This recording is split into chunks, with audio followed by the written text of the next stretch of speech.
자, 오늘은 여러분들과 함께 살펴볼 하나님의 말씀은 요한복음 12장입니다. 요한복음 12장 12절을 찾겠습니다.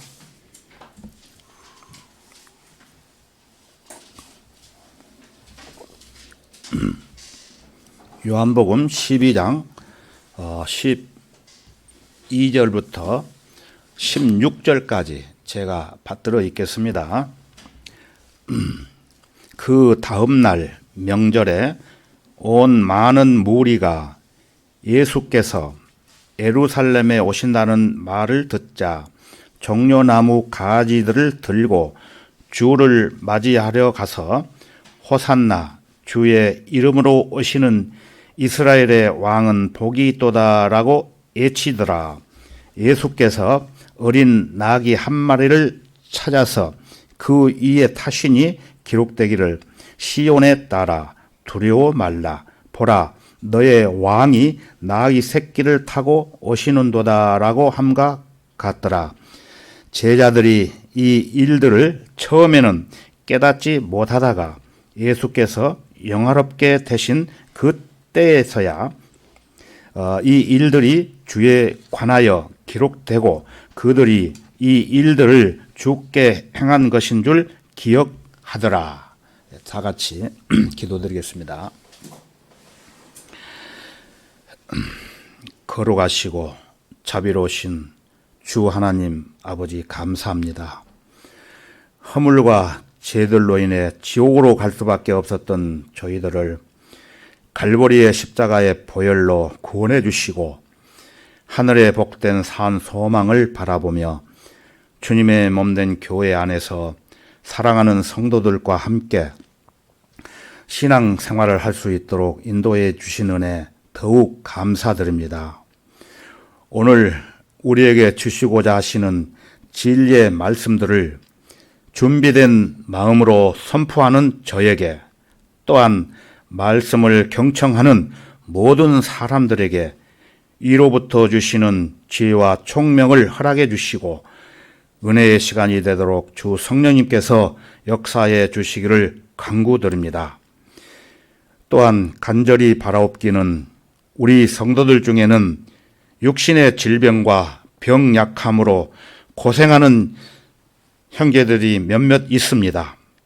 그 형편을 잘 아시는 주님께서 주님의 능력의 손길로 그 아픈 상처를 어루만져 주시고 빠른 시일 내에 치유가 되어서 정상적인 활동을 하는 데에 불편함이 없도록 도와주시고 또한 주님을 섬기는 일에도 부족함이 없도록 인도해 주시옵소서.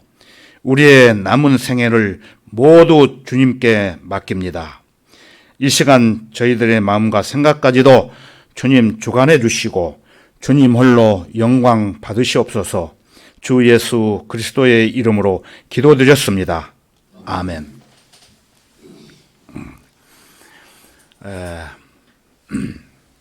오늘은 승리의 입성이라는 주제로 말씀드리겠습니다. 승리의 입성. 12절 서두에 보신 바와 같이 어떤 말씀이 기록되어 있느냐 하면은 그 다음 날이라는 단어가 나오죠. 그 다음 날. 그 다음 날. 그것은 그 전날에 어떤 일이 있었다는 것을 말을 하고 있는 것입니다. 그러면 그 전날에 있었던 일들은 무슨 일일까요? 그것은 12장 1절부터 나오는 내용으로 아주 아름답고 복된 장면을 서술을 하면서 시작되는데 사랑하는 분을 위하여 식사를 준비하는 마르다와 죽었다가 주님께서 살려내신 나사로가 주님과 함께 식탁에 앉아있는 광경을 볼 수가 있고 그리고 값비싼 감송 향유를 주님의 발에 붓고 머리카락으로 발을 씻어드리는 마리아에 관한 일들이 기록되어 있습니다.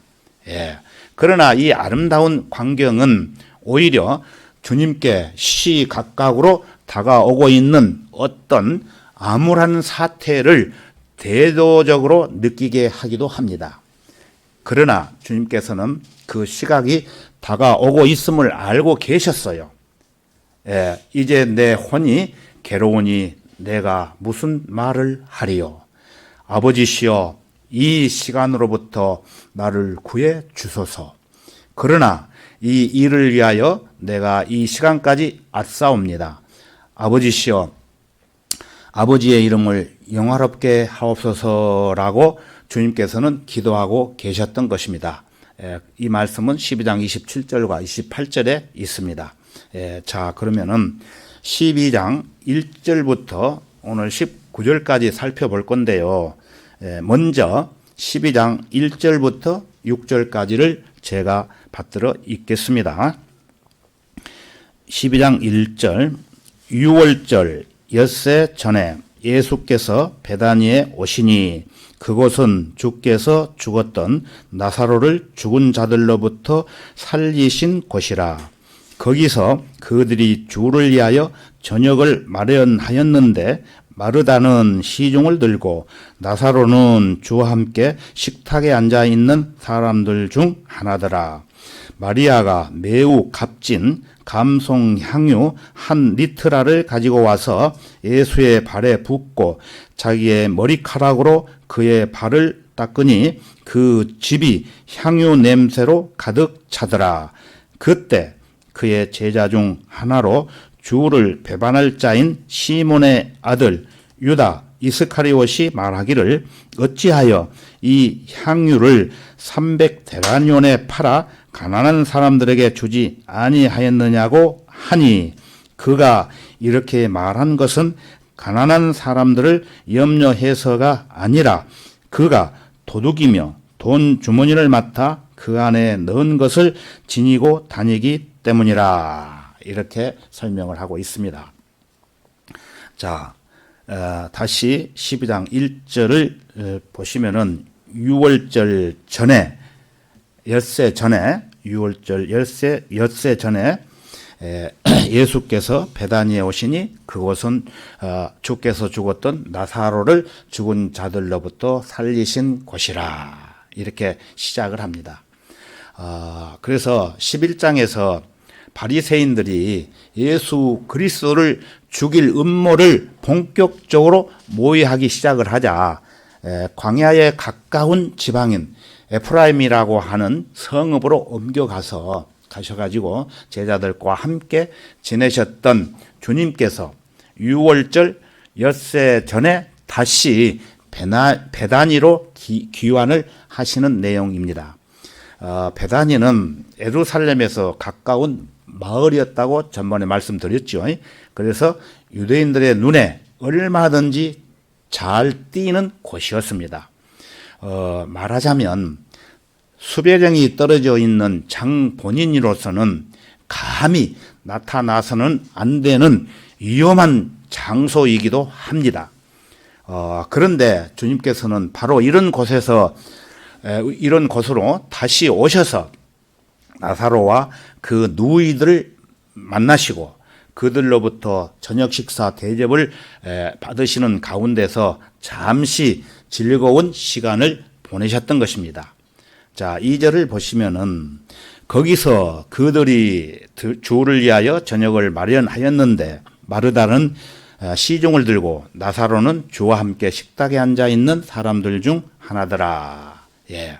예수님께서 나사로가 사는 마을 베다니로 오셨고 마르다는 언제나 섬기고 시중 드는 일로 매우 바쁘게 살았어요.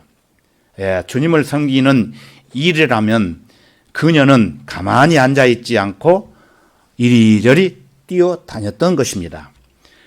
활동적인 것이 나쁜 것은 아니지만 다만 모든 일에서 하나님의 말씀에 토대하여 하나님의 뜻에 따라 움직여야 되는 겁니다. 그리고 주와 함께 식탁에 앉아있는 나사로는 죽은 지 나흘이나 지나 무덤 속에서 이미 썩어가고 있던 그 사람이었는데 그런 그가 다시 살아나 무덤에서 걸어 나왔고 지금 주님과 함께 식탁에 앉아 있는 것입니다. 이게 사실이었던 것입니다. 예, 여러분이 주 예수 그리스도를 믿고 그분을 구주로 영접함으로써 구원을 받아 죽음으로부터 해방되었다면 여러분도 지금 주님과 함께 식탁에 앉아 있는 것입니다. 예, 나사로는 이 구절에서 여러분들에게 이것을 말해주고 있는 것입니다. 예, 3절에서는 마리아가 매우 값진 감송향유 한 리트라를 가지고 와서 예수의 발에 붓고 자기의 머리카락으로 그의 발을 닦으니 그 집이 향유 냄새로 가득 차더라. 생각만 해도 어떻습니까? 냄새가 가득 찼겠죠.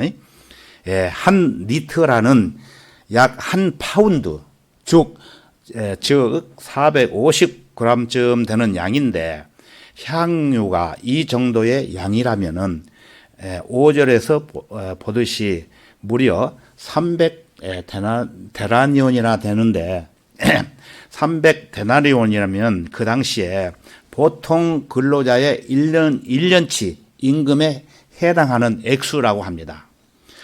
이처럼 값비싼 향유가 주님을 향한 그녀의 사랑을 짐작해 하기도 하지만 그보다도 주 예수 그리스도의 존귀하심을 생생히 나타내주고 있는 것입니다.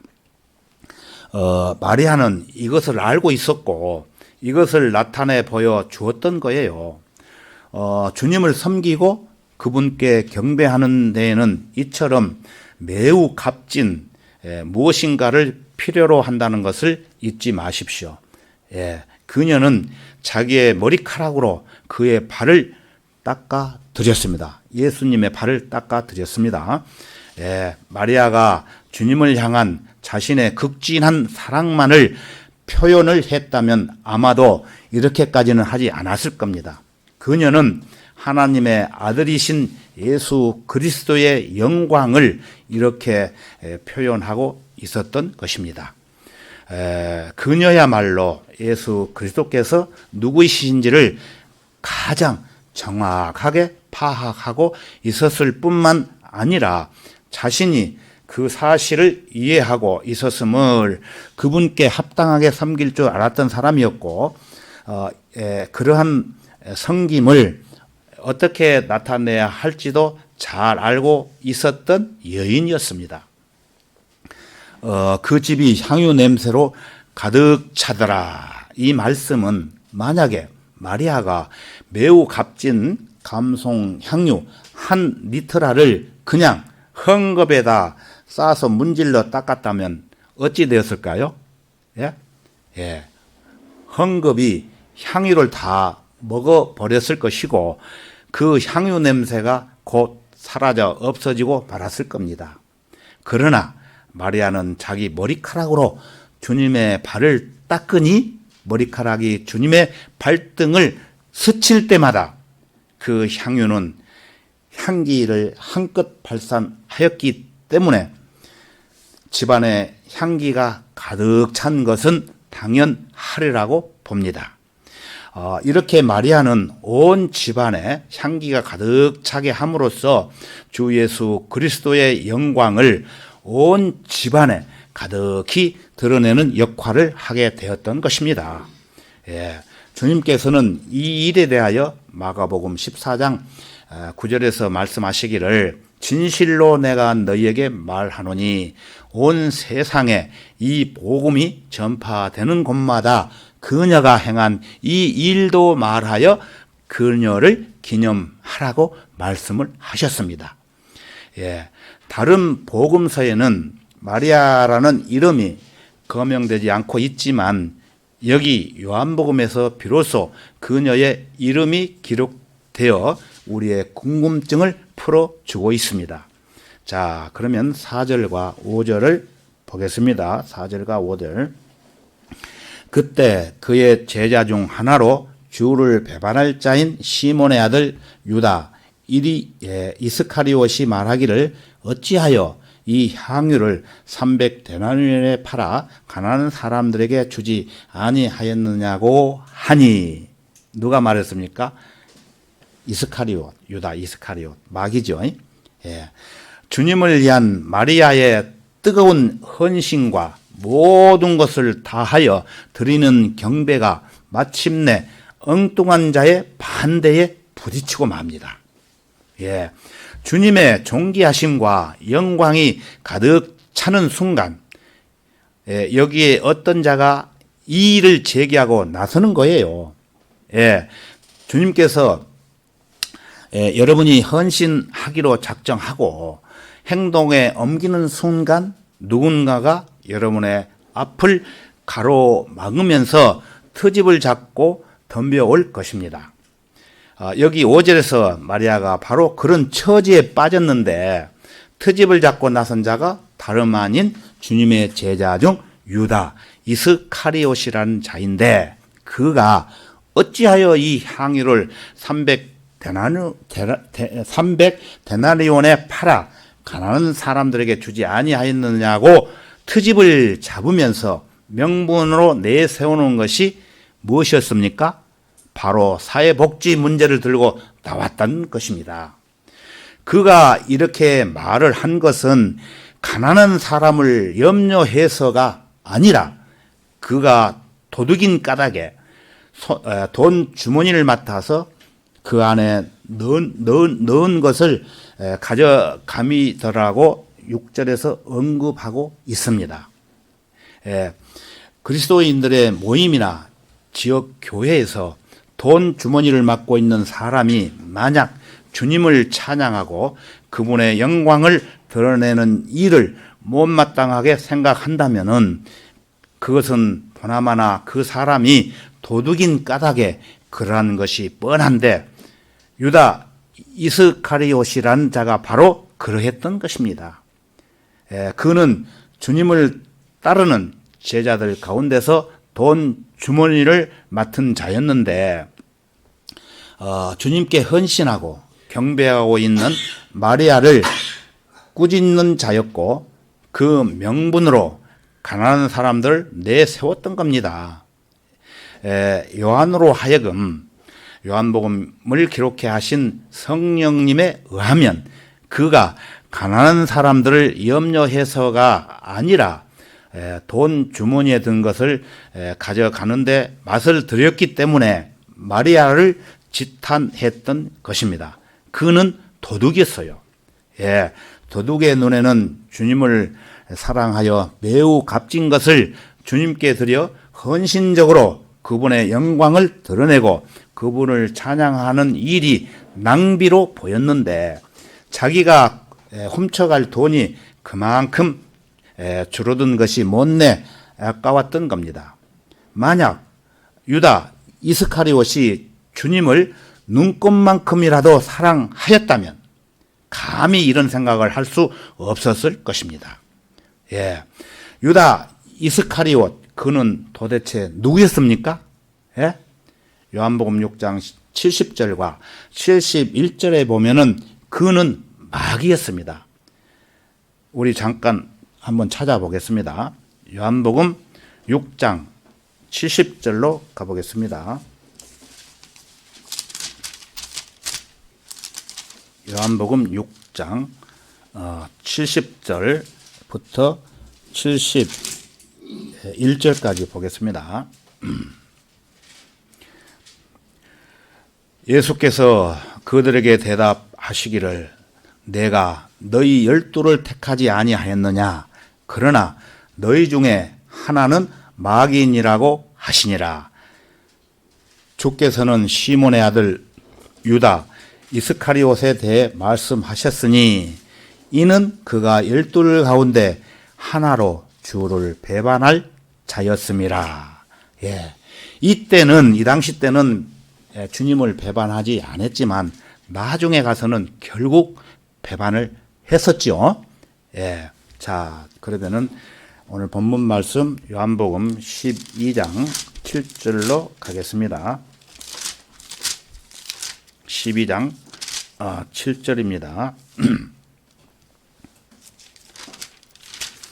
7절부터 11절까지를 제가 읽어보겠습니다. 그러자 예수께서 말씀하시기를 그녀를 가만두어라. 그녀는 나의 장래날을 위하여 이것을 간직해 둔 것이라. 가난한 사람들은 항상 너희와 함께 있으나 나는 너희와 항상 함께 있지 아니하느니라고 하시더라. 그때 유대인의 큰 무리가 주께서 그곳에 계신 것을 알고 왔으니 이는 예수뿐만 아니라 그가 죽은 자들로부터 살리신 나사로도 보려 함이더라. 그러나 선임 제사장들은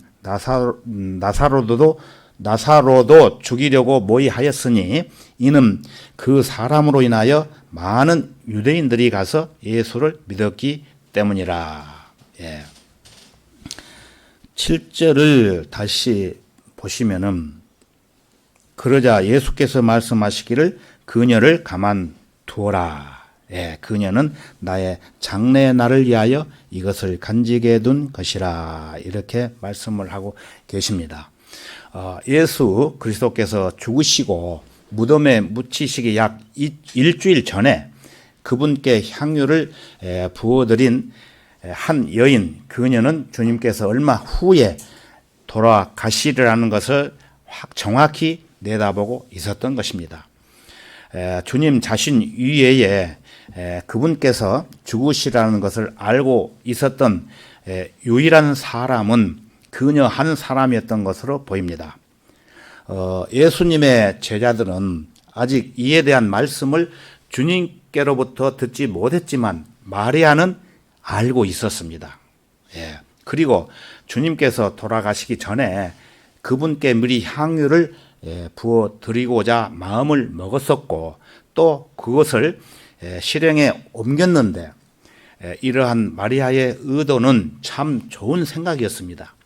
왜냐하면 그분께서 숨을 거두시고 난 뒤 그분의 시체에 향유를 부어 드리려고 사람들이 무덤으로 찾아갔을 때에는 이미 때가 늦었기 때문입니다. 마리아가 어떻게 해서 주님에 대해 그렇게 많은 것을 알고 있었을까요? 예, 그것은 주님을 대할 때마다 그분의 발밑에 꿇어 앉아 그분의 말씀에 열심히 귀를 기울이고 있었기 때문입니다. 마가복음 14장 8절에 가서 보면은 마리아를 옹호하시면서 주님께서는 그 여인은 자기가 할 수 있는 일을 하였으니라고 언급을 하십니다. 마리아가 주님을 위해 한 일이 최선을 다해서 한 일이었음을 인정하시는 대목이죠.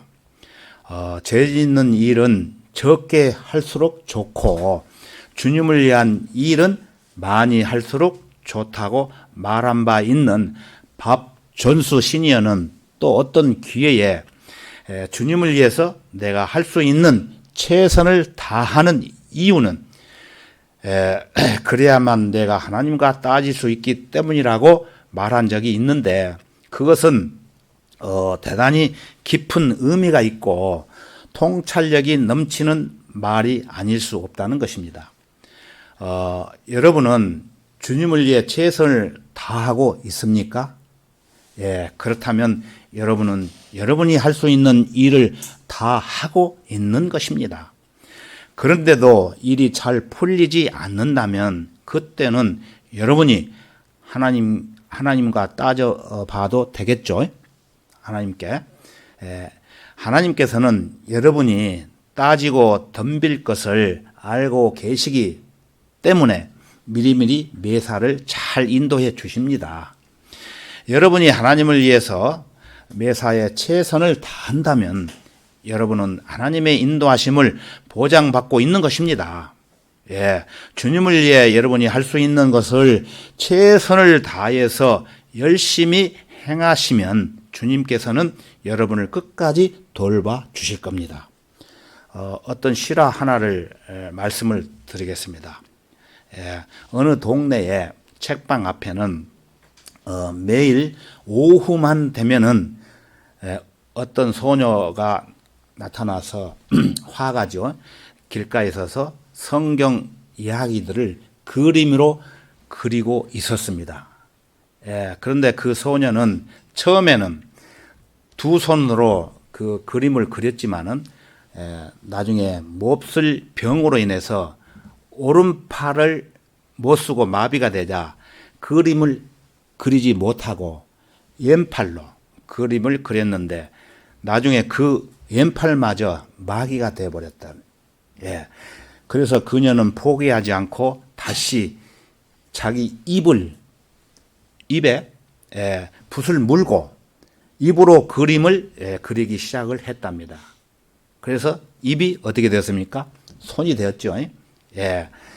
그녀가 입으로도 만약에 붓을 잡을 수 없게 된다면 어떻게 할까요?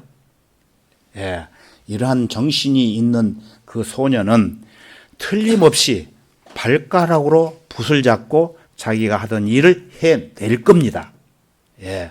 이처럼 자기가 할 수 있는 최선을 다하는 그 모습이 보는 사람들의 마음에 깊은 감동을 주는 것은 물론이고 틀림없이 하나님께서도 그 깊은 마음을 헤아려 주실 겁니다. 우리가 가지고 있는 찬송가 책에 실린 노래들 가운데서 가장 많은 가장 아름다운 찬송가를 만든 사람이 누군지 아십니까? 우리가 많이 부르는 찬송가 그는 바로 파니 크로스비인데 그녀는 보지 못하는 장님이었습니다. 또 어떤 맹인은 성경을 읽기 위해서 점자 성경을 손가락으로 더듬어 읽던 사람이 있었는데 두 손이 모두 병으로 마비되는 바람에 그는 어떻게 읽었을까요? 자기 입술로 점자를 더듬어서 성경을 읽었다고 합니다. 이 사람처럼 입술로 성경을 본 사람은 없었을 것입니다. 어떠한 악조건에서도 주님께서 허락하신 모든 방법을 동원하여 최선을 다하면서 살아가는 이러한 신실한 그리스도인들이 있다는 것입니다. 자, 8절을 보실까요? 8절. 가난한 사람들은 항상 너희와 함께 있으나 나는 너희와 항상 함께 있지 아니하느니라고 하시니라. 이 구절은 매우 중요한 가르침을 던져주는 말씀입니다. 예수 그리스도께서는 주님에 대한 우리의 헌신이 인간을 위한 헌신보다 더 중요하고 우리가 주님을 사랑하는 일이 인간을 사랑하는 것보다 더 중요하다고 말씀하십니다. 그런데 어떤 사람들은 동료 형제들을 돕는 일을 통하여 주님을 돕는다고 허울 좋게 말하지만 천만의 말씀. 여러분이 정말로 형제 동료들을 돕고 싶다면 주 예수 그리스도를 먼저 섬겨야 되는 겁니다. 여러분이 정말로 최우선적으로 주님을 열심히 섬기고 주님의 일을 헌신적으로 하고 있다면 여러분의 가난한 이웃이 진정으로 도움을 받게 될 것인데 일의 순서를 거꾸로 돌려놓는 것은 잘못된 것입니다. 너는 내 마음을 다하고 혼을 다하고 생각을 다하여 주 너희 하나님을 사랑하라. 이것이 첫째며 큰 계명이니라. 예수 그리스도께서 이렇게 말씀을 하셨습니다. 주 너의 하나님을 사랑하라. 이것이 첫째며라고 말씀하시는 것은 하나님을 사랑하는 것이 사람을 사랑하는 것보다 둘째라고 하시지 않는다는 말이에요. 주님께서는 39절에서 말씀하시기를 둘째는 이와 같으니 내 이웃을 내 자신과 같이 사랑하라고 하셨습니다. 여러분이 여러분의 이웃을 사랑해야 되는데 그것도 여러분들 자신과 같이 사랑해야 한다고 하십니다. 여러분이 여러분의 이웃을 사랑하는 것은 둘째라고 분명하게 하나님께서 말씀을 하고 계십니다. 이렇게 주님께서는 분명하게 순서를 정해 주셨건만 사람들이 제멋대로 그 순서를 거꾸로 스며시 바꿔 놓는 것입니다. 이 순서를 거꾸로 돌려놓는 일에 가장 열을 올리고 앞장섰던 자들이 있는데 그들이 누구냐면은 칼 막스였고 레닌이었고 스탈린이었어요. 이들은 공산주의 사상을 소유한 사람들이죠. 예수 그리스도의 명령에 따르면은 공산주의가 주장하는 것은 둘째 계명에 속하는 거예요. 그분께서는 사람들이 그분을 사랑해 주는 것을 첫째 계명으로 정해 놓으셨기 때문입니다. 9절과 10절을 보겠습니다. 9절과 10절입니다. 그때 유대인의 큰 무리가 주께서 그곳에 계신 것을 알고 왔으니 이는 예수뿐만 아니라 그가 죽은 자들로부터 살리신 나사로도 보려 함이더라. 그러나 선임 제사장들은 나사로도 죽이려고 모의하였으니 사실 죽은 지 나흘이나 지나 시체가 썩어가고 있던 사람을 다시 살려 일으킨다는 것은 대단한 기적이 아닐 수 없고 따라서 많은 사람들이 이 소문에 대해 큰 관심을 갖고 있었을 겁니다. 그런데 어느 날 그런 기적을 행하신 예수 그리스도와 죽었다가 살아난 장본인인 나사로가 함께 있다는 소식을 듣고 호기심으로 가득 찬 사람들이 큰 무리를 이루어 몰려든다는 것은 당연한 일입니다. 병들어 죽었다가 주님께서 기적을 베풀어 주셔서 다시 살아났으니 그분께 감사와 영광을 돌린다는 것은 너무나도 지당한 일이고 그분께서 자기 마을에 다시 오셨는데 그분과 식탁에 마주 앉았다는 것은 그 나사로가 무슨 죄가 있겠습니까? 죽었다가 다시 살아났으니 사람들이 호기심을 갖고 구경하러 몰려드는 것이야 어쩔 수 없는 일이고 또 그게 어찌 나사로의 잘못이란 말입니까? 아니죠. 그들은 자신들의 지위를 지키는 일에만 여념이 없고 자신들의 수입에 관련한 자신들의 배를 채우기 위해 일을 하지만 그래도 이것은 해도 너무 하는 게 아닌가요? 겨우 살아난 사람을 또 죽이려고 하다니 아니 그러다가 예수 그리스도께서 다시 살려 놓으시면 도대체 어떻게 할 작정이란 말인가요? 하루 걸러 한 번씩 죽었다가 부활하는 사건이 반복이 된다면 얼마나 대소동이 벌어질 것인가를 그들은 알지 못하는 거죠. 그러나 아직 때가 되지 않았기 때문에 그들의 계획대로 성사되지 않고 오히려 하나님의 영광으로 응답되고 있는 것을 우리가 볼 수 있습니다. 자, 11절입니다. 이는 그 사람으로 인하여 많은 유대인들이 가서 예수를 믿었기 때문이라. 선임 제사장들이 만약 자신들의 지위에 비겁하게 연연하지 않고 벌어들이는 돈에 치사하게 신경을 쓰지 않는 자들이었다면 실로 엄청난 일들이 벌어졌을 겁니다. 하늘에서 오신 하나님의 아들이 아니고서는 도저히 행할 수 없는 기적들을 예수 그리스도께서 행하시는 것을 보고 많은 사람들이 주님을 믿었던 것입니다. 이렇게 주님을 따르던 사람들이 얼마나 많이 박해당하고 또 순교했던가를 우리는 성경을 통해서 알고 있습니다. 자, 12절을 보시면은 그 다음 날 명절에 온 많은 무리가 예수께서 예루살렘에 오신다는 말을 듣자.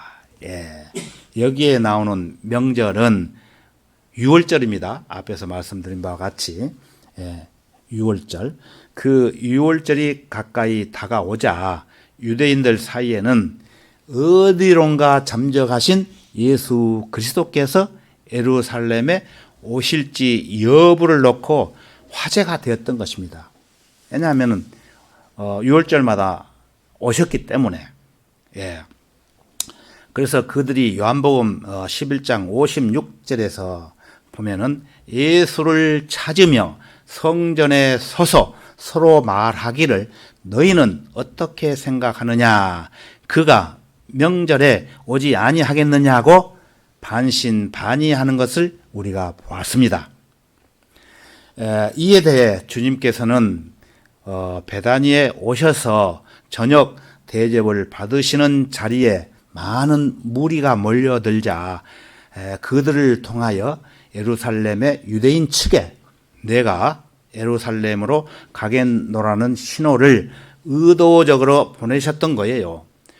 신임 제사장들과 바리새인들로부터 수배령이 떨어져 있는 장 본인이 그들의 본거지로 가겠노라고 선언한 것은 일종의 정면 도전이기도 했는데 물론 이것은 주님께서 이미 정해 놓으신 스케줄에 바치신 것입니다.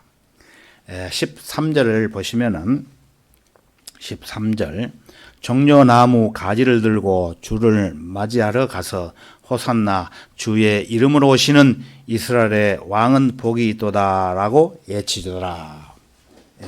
종려나무 여러분 아시죠? 종려나무 가지들은 축제 분위기에 맞춰서 즐거워하는 상징으로 사용되었는데 내기에 보면은 하나님께서 이것을 명령하신 것을 알 수 있습니다. 내기 23장 34절과 40절에 가서 보면은 이 일곱째 달 15일은 주께 7일 동안 장막절이니라. 첫날에 너희는 보기 좋은 나무들의 가지들과 종려나무 가지들과 빽빽한 나무들의 가지들과 신의 보들을 취하여 주 너희 하나님 앞에서 7일 동안 즐거워할지니라고 말씀을 하셨습니다. 그리고 요한계시록 7장 9절에서도 이 종려나무가 등장을 하는데 대환란 기간 중에 구원받은 이방인들이 보좌 앞에 나와 있는데 그들의 손에 이 종려나무 가지들이 들려 있다고 기록이 되어 있습니다. 호산나란 부르는 그 호산나라는 지금 구원하소서라는 뜻이에요. 호산나라는 뜻은 지금 구원하소서. 그래서 간구하는 말이기보다는 승리의 애침입니다. 승리의 애침. 지금 이 구절에서 주님을 맞으러 간 사람들은 승리감에 젖어 외치고 있는 거예요. 이 장면은 스가랴 9장 9절에서 예언되어 있는 그대로인데 오 시온에 따라 크게 기뻐하라. 오 예루살렘에 따라 소리 지르라. 보라 내 왕이 내게 오나니 그는 공의로우시며 구원을 지니셨고 겸손하시며 나귀를 타시리니 나귀의 새끼인 어린 나귀라고 말씀하셨습니다. 호산나 주의 이름으로 오시는 이스라엘의 왕은 복이 있도다. 이 구절은 왕국의 도래를 알리는 공식적인 애침의 소리입니다. 주님께서 이 땅에 오셔서 왕국을 세우시고 이방인들을 멸하시리라는 것을 다니엘 선지자도 예언을 하고 있습니다. 그러나 지금은 먼저 예수 그리스도께서 십자가에 달려 처형이 되셔야 하고 부활 승천하신 다음에 다시 오셔야만 합니다. 그러니까 이 장면은 실제적으로 예수 그리스도의 재림 때에 실현될 일입니다. 그런데 주 예수 그리스도께서는 십자가에 처형되시기 불과 며칠 전에 공개적으로 주의 이름으로 오시는 이스라엘의 왕으로서의 모습을 드러내십니다. 예, 그러셨을까요? 이제 유대인 지도자들이 주님을 죽이려고 헬책하고 있고 실제로 그들이 실현될 날이 다가오고 있었던 것입니다.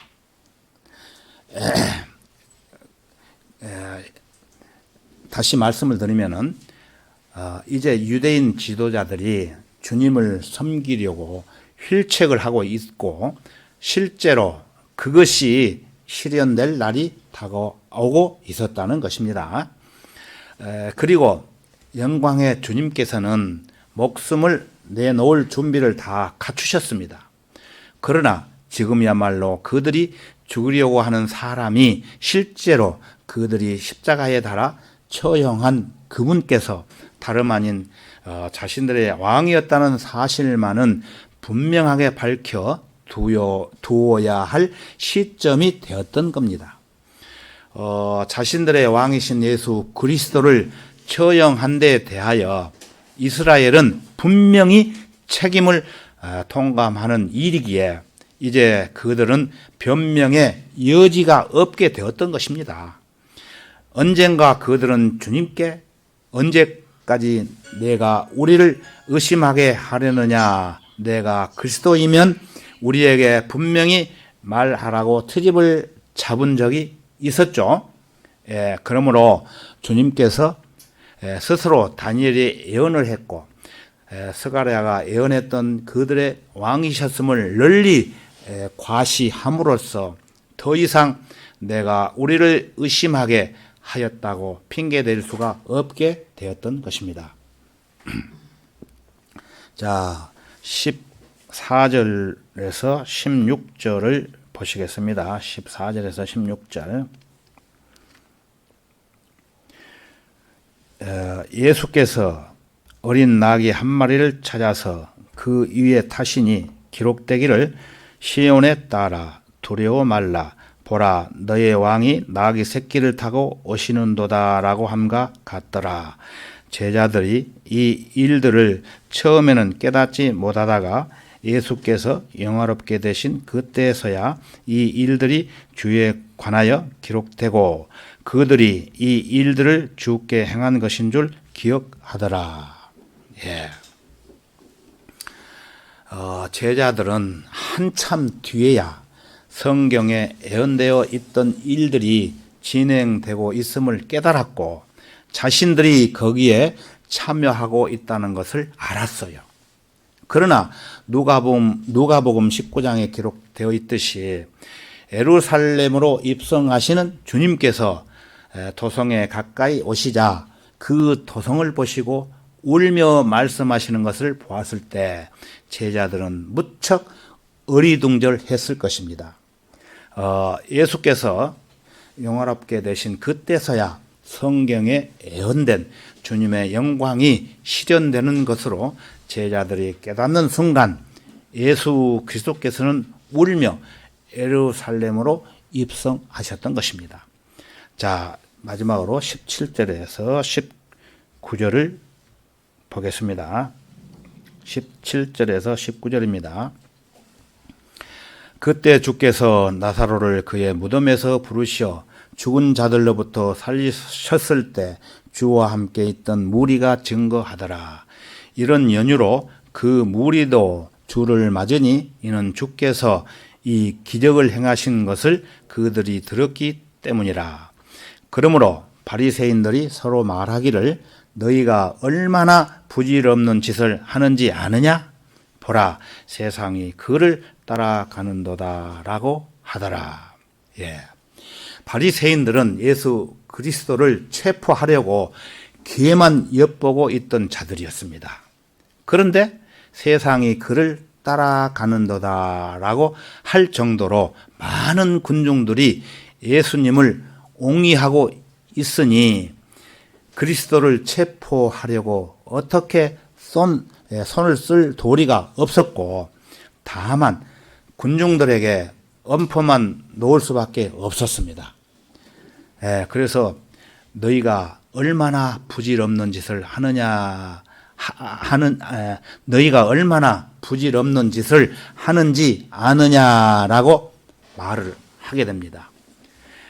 바리새인들은 예수 그리스도를 많은 사람들이 보는 자리에서 공공연히 체포한다는 것이 불가능한 일임을 알아차렸어요. 그래서 그들은 은밀히 그분을 체포할 수 있는 기회를 엿보기로 하는데, 이때 아주 유용하게 이용되는 것이 바로 배신자 유다 이스카리옷이었습니다. 그러나 배신자 외에 제자들의 모든 무리가 자기들이 보아왔던 모든 능력 있는 일들로 인하여 기뻐하며 큰 소리로 하나님을 찬양하기 시작을 하여 말하기를, 주의 이름으로 오시는 왕은 복이 있도다. 하늘에서는 화평이요 지극히 높은 곳에는 영광이로다. 이렇게 큰 소리로 하나님을 찬양함으로 인해 바리새인들 몇 사람이 주님께 선생님, 당신의 제자들을 꾸짖어 주소서라고 말을 또 합니다. 그러나 이에 대해 주님께서는 내가 너희에게 말하노니 이 사람들이 침묵을 지킨다면 돌들이 즉시 소리를 지르라고 일축을 하십니다. 무슨 말이신지 아시겠죠? 이날의 일은 하나님께서 우리 구주와 관련하여 자신의 섭리 가운데서 작정하신 일이었기 때문에 그 누구도 막을 수 없었던 것입니다. 오늘은 여기까지 하겠습니다. 다 같이 찬송가 153장을 찾겠습니다. 153장.